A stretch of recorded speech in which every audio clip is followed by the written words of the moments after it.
Again, in this case, we're looking at, actually I'll start out, I got one question which was, let me just, quick sheets. There we go. So I got a question about the difference between flash and regular or normal distillation. So very briefly, flash distillation, whoa, that was an ugly line. Let's just pretend that never happened. I shall use a ruler because of course we should use that. So basically I have my stream going in, I have my tower, and I have an outgoing stream and an outgoing stream. In this case, it would be a flash because I'm not doing any reboiling, I'm not doing any reflux. I'm basically sending my stream into a chamber at a specific temperature and pressure, and I'm letting it separate into a vapor phase and a liquid phase and exit, nothing else.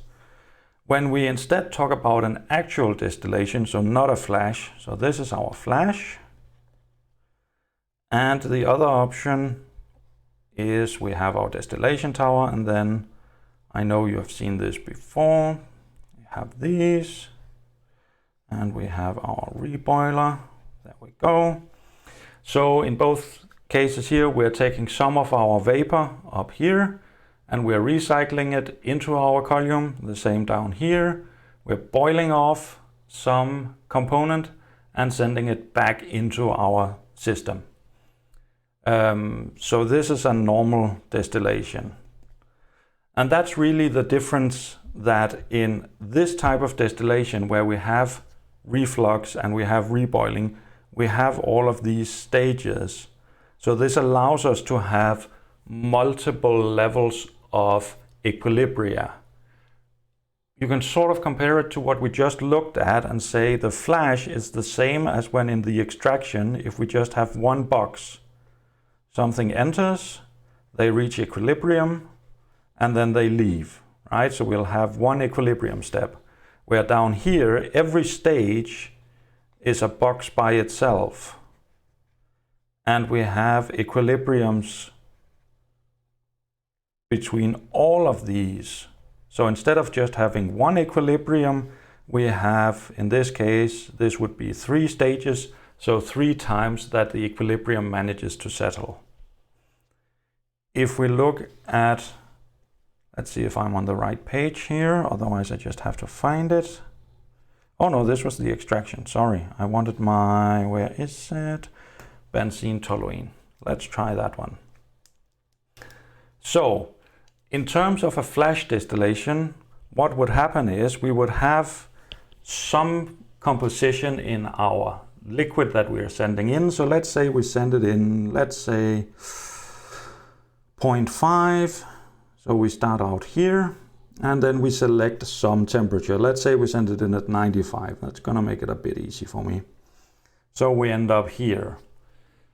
So that's the point in our TXY diagram where we operate, and we then have our liquid split into a vapor and a liquid phase.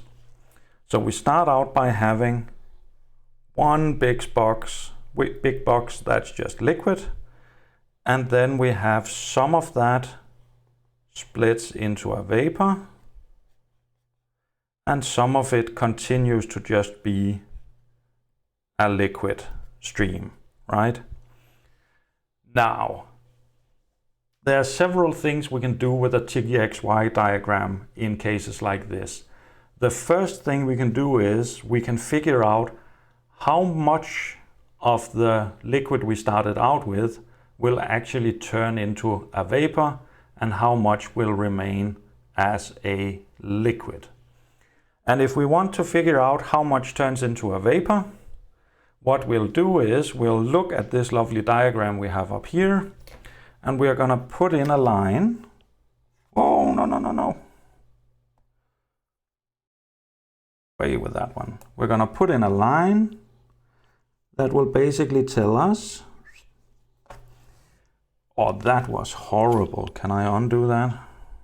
I sure hope I can. No, I can't. Bollocks. Oh, yes, I can. Undo. I really have to do it freehand. I'll try. So I have a line that goes like this. That was okay. Good.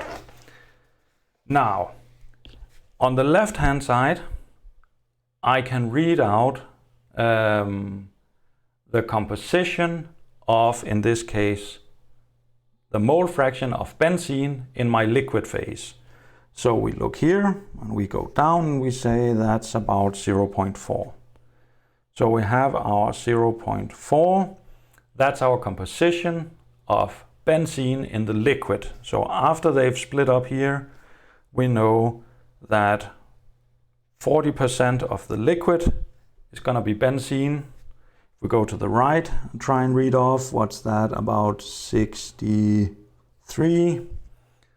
So we say 63% of our vapor is going to be benzene. And if we then want to figure out how much has turned into vapor of all of our liquid, we use the inverse lever rule. So we basically look at these 3 points, right? And what we do is we take the length of this step. So in this case, that would be, what did we say? That must be 0.5 minus 0.4. Yes. And we divide that by the total length of the lever that we have here. So that would be 0.63 subtract 0.4. And if I just punch that into a calculator, let's just try it. 0.5 minus 0.4 divide by 63.4. That gives me 43.5. 43.5%. So that means if I have, let's say I have, let's make it easy for me. Let's say I have 100 moles to begin with. And because it's 50-50 that I started out with, in this case, I would have 50 moles of benzene, 50 moles of toluene. Anyways, I start out with 100 moles. I know 43.5% of those will evaporate. So I know the size of the box I have for my vapor is going to contain a total of 43.5 moles. And of those 43.5 moles, 63% will be benzene. So I can now take my 43.5, multiply it by, let me type it right, multiply it by 63%. And I can calculate that in my vapor, I will have 27.4 moles of benzene, right? So in a generalized form, what we do is we take our X total, our N total. So the total number of moles, both benzene and toluene entering my section, and we multiply it first by 43.5%, because that's what turns into vapor. And then we can multiply it by 63%, because that's how much of the vapor is benzene. So that's how you would calculate that. Now, in terms of TXY and XY diagrams, let's just have a brief look at them together. So first of all, TXY diagrams, we can find those if we need to by using the Antoine equation, and I think it's Raoult's law if I recall right. And basically what we can read off here is we can find our boiling points and our dew points, and we can find compositions in different phases. So if I have a composition of 30% benzene, 70% toluene. I would start out, what did I say, 30%, so I would start out here. What's the boiling point of this mixture? I just go up here and I read it off. And I say, what is that? About 98 degrees Celsius. So that's my boiling point. If I go a step further up here, that would be my dew point. So the point where I start to see liquid forming from a gas phase, so if I was cooling it down. And we can see that is approximately, what, 104, 103 degrees, something like that. Now what we can also see is, if I start to heat it up, the second it starts to boil, the composition of the liquid, the composition of the gas that is forming will be about 51 to 52% benzene. Similarly, if I'm cooling it down, the composition of the liquid that I'll have forming is gonna be approximately, what's that, 15% benzene, approximately. So that's the sort of stuff we can do with our TXY diagram. If I go, oh, then it's right. If I go right, we have our XY diagram. So this, we have our mole fraction in, actually I always get these mixed up. XY diagram.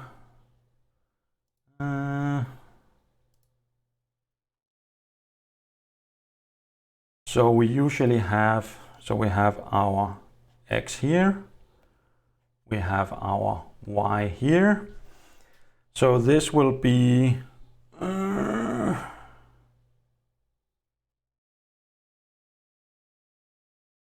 just a second, I need to be sure about this.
Yeah, okay. Sorry. Where were we? X, Y, and we were looking at, yeah, so we have this curved line, which is basically giving us a lot of the same information we have in our X or TXY diagram. So what this tells us is, if we, in our liquid phase, so in our X part, let's say we have 30% benzene, then we can go up and read off and say in the vapor phase we would have about 51% benzene.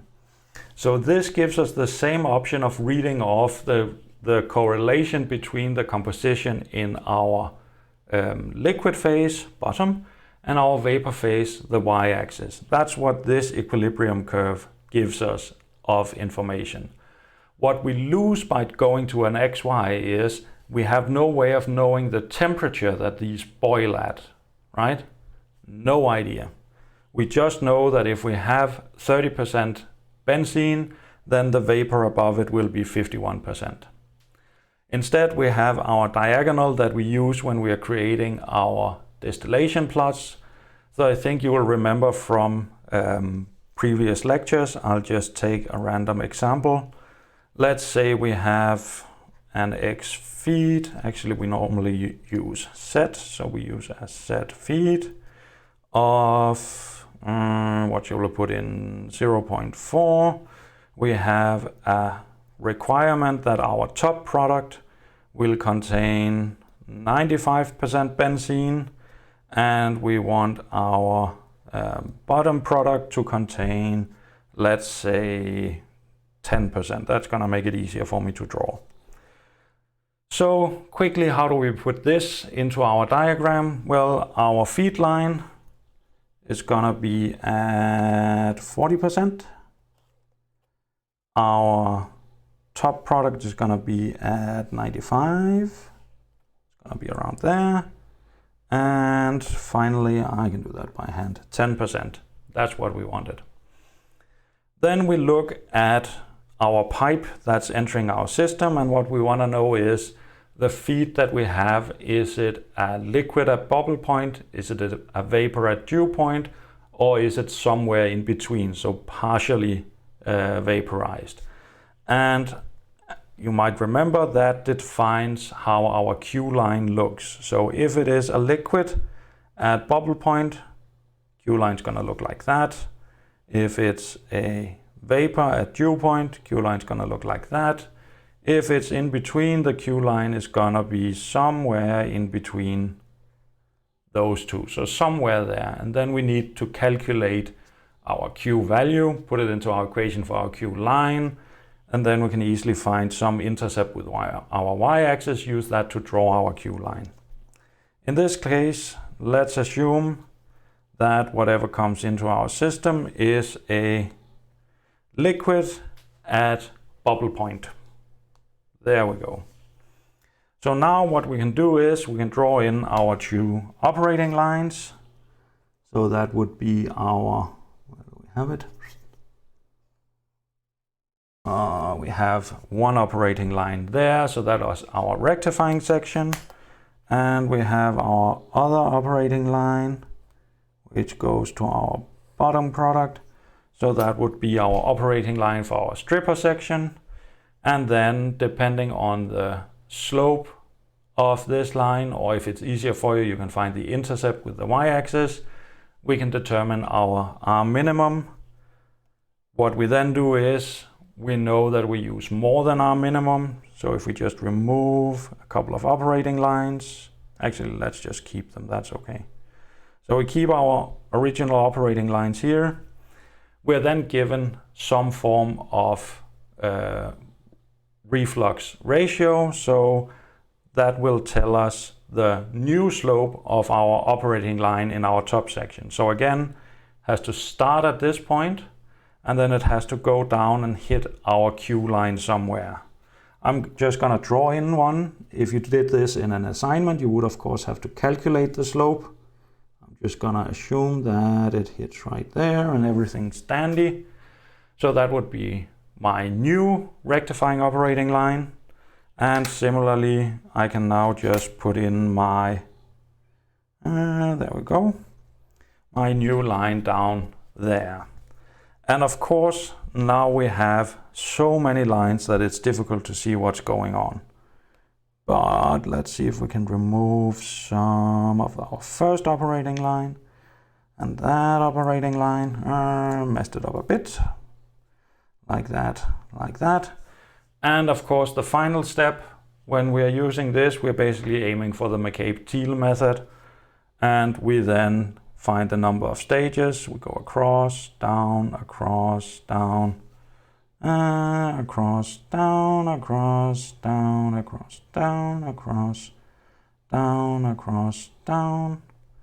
That hits close enough. You'll have to live with a bit imprecise drawings. How many stages? 1, 2, 3, 4, 5, 6, 7 stages. 7 ideal stages. So that's how you approach that. If you want the actual equations, go on to It's Learning. I have a walkthrough of how to do this with all of the different equations you'll need in order to create this form of distillation assignment. So that's basically all I had for the lectures today. Give me a minute, I'll update the notes on its learning for the extraction, just so the equations are spot on. If there's anything else that you need help with, you just have to basically poke me. I'll be on Zoom for the rest of the evening. But this is the end of the stream. Thank you for watching.